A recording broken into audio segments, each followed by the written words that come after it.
Okay, let's talk about Egypt Game Chapter 11 through 12. So, Halloween finally came to this town. So, April and Melanie, Elizabeth, and also the little brother Marshall are very excited.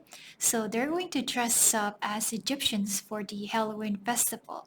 But then, their real plan is to sneak in the middle of the trick or treating and then sneak into the yard to play the Egyptian game in the middle of the night. It's going to give them more thrill and excitement. So why are children like this? Why are they drawn to dangerous and forbidden things? I think that's because of the curiosity and then the sense of nature that children have. So when something is forbidden and when something is labeled as dangerous, it becomes suddenly a lot more appealing and interesting and intriguing. So April and Melanie are captivated by the idea of sneaking away secretly and they visit the yard for the Egyptian game. Although they know that it could be dangerous, especially when there was a murder case recently, and that's why the dads are trying to safeguard them during the trick or treating, but then they're trying to get away from the crowd. So the thought of doing something dangerous and risky is actually very thrilling because as children, their desire to is to grow up quickly and become adults and become independent. So they want to test their abilities and they keep wanting to be more independent. And if you you're engaged in a dangerous and risky behavior, then you feel a sense of control and sense of independence.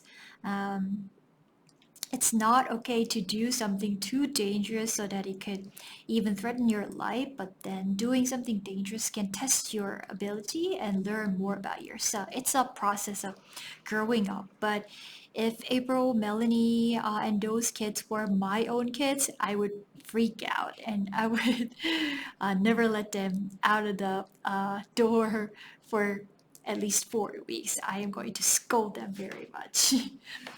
Yeah, and so they're celebrating Halloween at the moment, and Halloween gives us a lot of festivity. It's a great occasion to dress up for silly and spooky costumes and share a lot of candies and fun. And then I didn't really know about the origin of the Halloween, but then I searched it, and then it dates back to the ancient Celtic festival. Um, that used to exist 2,000 years ago. So the Celtic people believed that on the last day of October, the boundary between the living and the dead becomes blurry, so ghosts are able to return to Earth. So, as people, we have to protect ourselves, and that's why we wear costumes to ward off the spirits.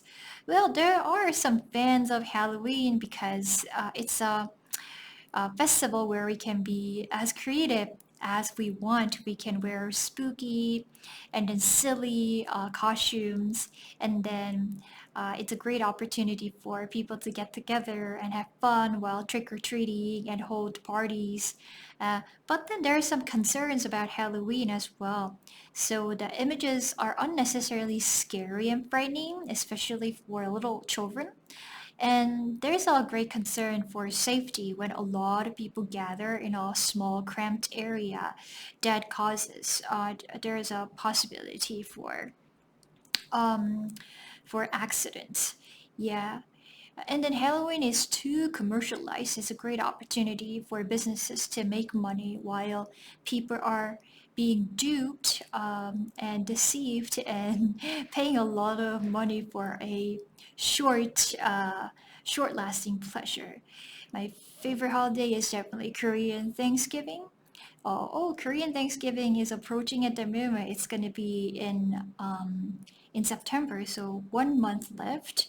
So it's an opportunity for families to gather together, share food, and have fun together. And it's towards the end of the year, so it's a great chance to reflect on this 1 year that we have had, and then look at the achievements, and then celebrate the achievements together, and be thankful about the present and how healthy we are.